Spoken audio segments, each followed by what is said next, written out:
মেয়াদোত্তীর্ণ সরকারি LPG cylinder নিয়ে বিপাকে পড়েছেন বরিশালের গ্রাহকরা। তারা জানান, ভ্রাম্যমাণ আদালত চলার সময় ডিলারদের কাছে থাকা এসব সিলিন্ডার ফেরত নিচ্ছে না পেট্রোলিয়াম কর্পোরেশন প্রতিষ্ঠান পদ্মা, মেঘনা বা যমুনা। ফলে শাস্তির মুখোমুখিও হতে হচ্ছে গ্রাহকদের। সহকর্মী বিধান সরকারের তথ্য ছবিতে প্রতিবেদন। পদ্মা, মেঘনা ও যমুনা কোম্পানির মাধ্যমে বাংলাদেশ পেট্রোলিয়াম কর্পোরেশনের লিকুইড পেট্রোলিয়াম গ্যাস বা এলপিজি সিলিন্ডার বাজারজাত করা হয়। দাম কিছুটা কম হওয়ায় বেশিরভাগ সরকারি কর্মকর্তা এই গ্যাস ব্যবহার করে থাকেন। গ্রাহকরা বলছেন, বিকল্প কোনো ব্যবস্থা না থাকায় বাধ্য হয়ে তারা ব্যবহার করছেন ঝুঁকিপূর্ণ এসব সিলিন্ডার। বাধ্যগতভাবেই আমাদের এই গ্যাসটা ইউজ করতে হয়।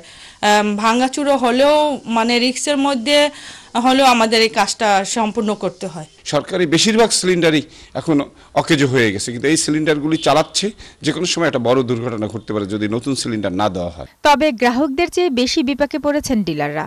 বিক্রির জন্য পাচ্ছেন না নতুন সিলিন্ডার, অপরদিকে ভ্রাম্যমাণ আদালতে জরিমানা গুনতে হচ্ছে তাদের। পার্টি আমাদেরকে কমপ্লেইন দেয় যে এরকম গ্যাস বাড়িচ্ছে, কিন্তু আমাদের তো কিছু করার নেই, আমরা তো ডিলার। 3 মাস আগে আমাকে মাত্র 30টা বোতল দিছিল, এই নতুন একদম নিউ ব্র্যান্ড।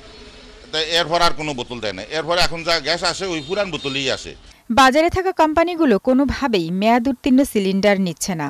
রিসিভ করার সময় এই ছিদ্রযুক্ত বা কোনো দুর্বল সিলিন্ডার থাকে, ওগুলো আমরা ফেরত পাঠাই দিই। এখানে কোনো ওই ভাঙা সিলিন্ডার নেওয়ারও এখতিয়ার নাই, দেওয়ারও কোনো এখতিয়ার নাই। দুর্ঘটনা রোধে ঝুঁকিপূর্ণ সিলিন্ডারের বিরুদ্ধে অভিযান চলবে। যার কাছে যে অবস্থাতে অবৈধ জিনিস পাওয়া যাবে বা ঝুঁকিপূর্ণ জিনিস পাওয়া যাবে, বিজ্ঞ ম্যাজিস্ট্রেট হিসেবে তিনি তার বিরুদ্ধে ব্যবস্থা নেবেন।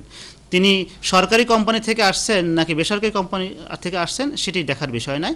বরিশালে গ্যাস ডিলার আর গ্রাহকদের কাছে মেয়াদ উত্তীর্ণ সিলিন্ডার আছে 10,000-এরও বেশি। শামিন স্বপ্না, 71।